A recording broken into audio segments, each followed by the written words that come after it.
remember scrolling through a comment thread the other day where people were edited out of group photos, left in the blurry background, while everyone else tagged each other. It hit me how tiny the feeling is and how enormous it can grow. That hollow when your voice drowns under the louder jokes or the curated highlights. That's the kind of outsider I want to talk about. Not a label on a jacket, but that ache inside. The Outsiders is a book that understands that ache. It puts it into names, streets, and midnight conversations. Tulsa, in the novel, is quiet and rough at the same time. A town split into lines you can see and ones you only feel. It's a place of loyalty and loss, where friendships are shelter and suspicion is a kind of weather. I'll avoid big spoilers, but I'll take you deep into 7 symbols S.E. Hinton uses like a flashlight to find what's under the surface. First, stay gold. That line is more than a quote. It's a grief-struck plea to hold on to a part of yourself that is gentle and rare. When Johnny tells Ponyboy to stay gold, he's asking him to keep his wonder, the quiet part that notices sunsets in poems.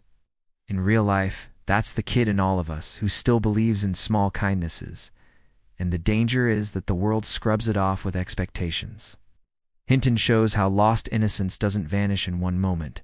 It erodes by small defeats. The second symbol is the switchblade. At first glance, it's just a weapon, but it's also a promise and a threat. A switchblade speaks to the way power is performed among boys who have been told they can have any other kind. It's a shield for shame, an announcement that says I will defend what's mine.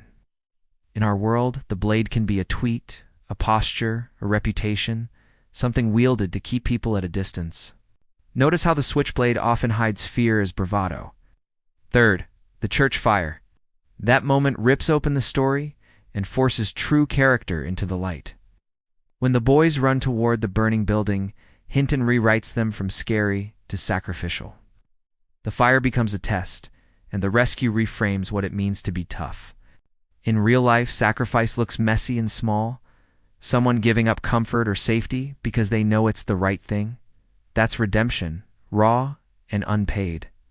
Fourth, Ponyboy's hair. It sounds small, but hair in this book is armor and identity. His long, greased hair marks him as a greaser, the way a uniform marks a soldier.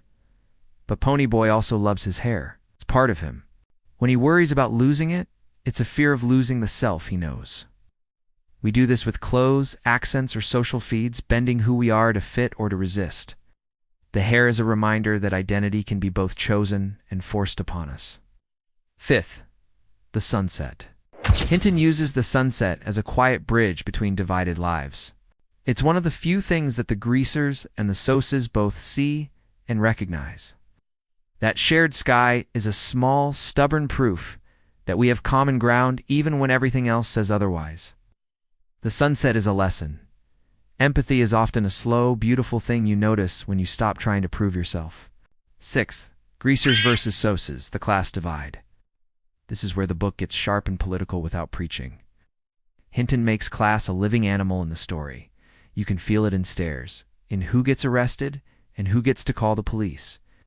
But she also complicates it by showing tenderness inside the groups. That's the painful truth. Human hearts don't match our labels. In 2026, that divide feels like so many divides. Economic, online, ideological. You see it in how people are dismissed on sight instead of heard. And finally, Johnny's letter. It's a small object that changes everything. Johnny writes to Ponyboy not with commands, but with one last attempt to hold him to better things. The line about staying gold is a vow transferred through fragile handwriting. Johnny's letter is hope after loss. The idea that someone can give you permission to be kinder than the world expects. Pulling these symbols together shows a pattern.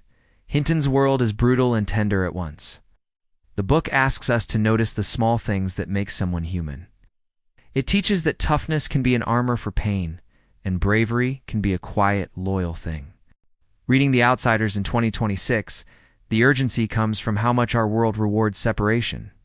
We've built spaces that applaud the loudest and forget the quiet observers. We're quicker to swipe left than to listen.